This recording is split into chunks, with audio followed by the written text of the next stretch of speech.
নিয়ত তো সমস্ত ইবাদতের জন্য জরুরি, কিন্তু নিয়ত করা জরুরি, নিয়ত বলা জরুরি না। নিয়ত করা এক জিনিস আর নিয়ত বলা আরেক জিনিস। মুখে নিয়ত বলে আর অন্তরে নিয়ত করে, অন্তরে নিয়ত করে আর মুখে নিয়ত বলে।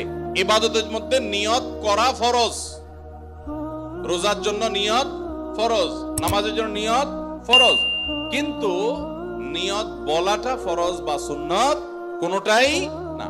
আমরা যে রোজার নিয়ত শুনছি, নাওয়াইতু আন আসুমা গাদান, আছে না?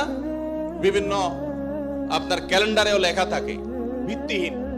নবী করিম সাল্লাল্লাহু আলাইহি সাল্লামের কোন জয়ীফ জাল হাদিসেও এরকম রোজার কোন নিয়তের কথা কোথাও বর্ণিত হয় নাই। ইসলামের নামে নকল আমল করলে সওয়াব হবে না গুনাহ হবে? খবরদার। এই জন্য আমরা মেহেরবানি করে, আমি কি জন্য ভোর রাতে উঠছি? সারি খেতে উঠছি। সারি খেতে উঠছি মানে কালকে রোজা রাখবো, এটাই তো আমার নিয়ত।